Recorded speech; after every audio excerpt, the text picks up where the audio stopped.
This is Ian Cameron for Sportsbook Review, taking a look at your MLB overnight lines for Tuesday, July 26th. Let's get to it and start with Arizona, Milwaukee taking place Tuesday.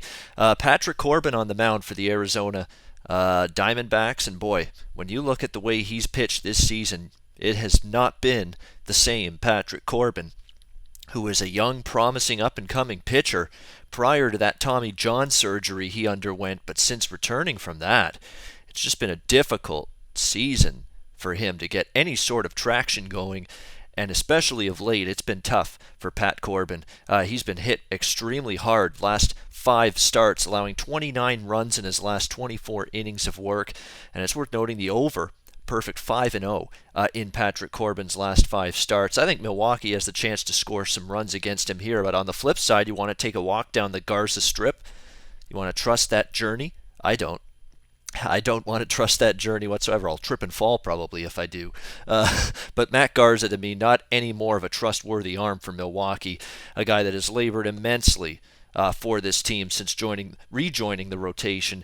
He's allowed 27 runs in his last 26.1 innings over his last 5 starts, so not very good numbers at all for Matt Garza. The one thing the Diamondbacks can still do is score some runs against some mediocre pitching. Their pitching hasn't been very good, but still got enough capable bats. Paul Goldschmidt, Yasmani Tomas has hit well.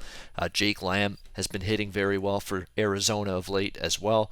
So there's still some guys in the lineup that can do some damage against a pitcher that's not getting the job done, and clearly that's been the case for Matt Garza of late. We've also got 2 very suspect bullpens, Arizona and Milwaukee, ranked 18th or worse in Major League Baseball in terms of bullpen ERA this season. So lineup should have a chance to score runs late in this game as well. A total for this one sitting at 9.5. I think it's got a good chance to get up and over the total, and that's the way I'll be looking in this game with Arizona Milwaukee to go over the total 9.5 on Tuesday night, July 26th.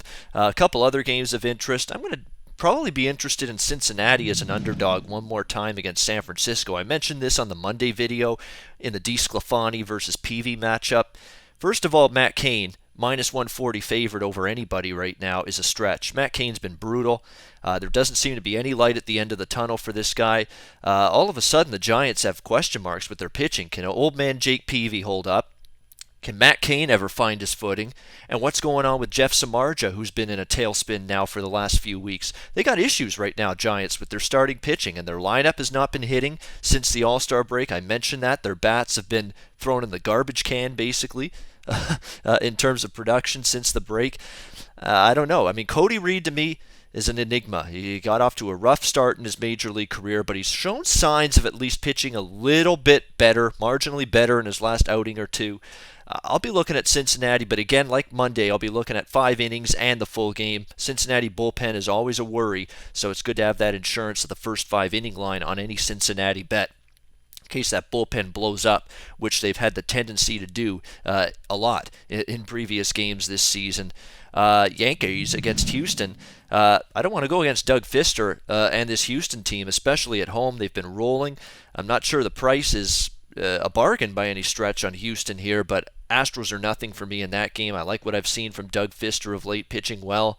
And like I say, I think the longer the season goes for CC Sabathia, for carbs and calories, Sabathia on the Yankees side, I think the more he's going to wear down. The innings pile up.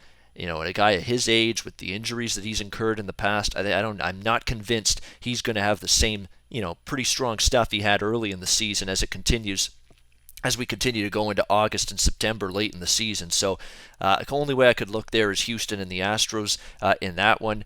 Andrew Trashner here for the Padres. We've talked about him. He's actually been better the last couple of starts, but walking into a tough spot here against Toronto and those Blue Jay bats when home runs have been a problem at times for Cashner. Don't know if this Blue Jays lineup and the Rogers Center environment is going to be a good thing for him. Marcus Stroman seems to be sorting himself out. He went through a little bit of a rough patch, but he's had now a couple of good starts in a row. Was excellent last time out against Arizona. So Toronto run line maybe, Toronto over their team total maybe in that one. Could be some decent ways to look in that game. I was looking to fade Pelfrey with Boston and Stephen Wright, who continues to be very, very solid and steady for the Red Sox. We've talked about him all season. This knuckleballer's been getting the job done, but that Boston bullpen's a concern. I mean, they blew a game against Minnesota on the weekend. They almost blew one on Sunday. Had to hang on for an 8-7 win. Got some issues with that bullpen for Boston right now. So that's why it's tough for me to lay these kind of prices with the Red Sox right now. Sure, they might hit Pelfrey, but bullpen's got a few issues they've got to iron out. They've been a little bit erratic as of late. That would be the concern. But definitely don't want any part of Detroit there on Tuesday. I would be Boston in some form, run line, team total, over, something like that, if I look at that game from a Red Sox perspective. All right, that's going to wrap things up for my look at MLB overnight lines for the games on Tuesday, July 26. I'm sports handicapper Ian Cameron for Sportsbook Review. Just a reminder, we've got Big Ten college football preview coming up this week. We'll look at both divisions in the Big Ten, and we'll see if all the hype about Michigan possibly overtaking Ohio State for supremacy in the Big Ten, I'll take a look to see if that is actually warranted. Always on the go? Bet365 has one of the top mobile platforms in today's market. Sign up today and don't let your busy life keep you out of the game.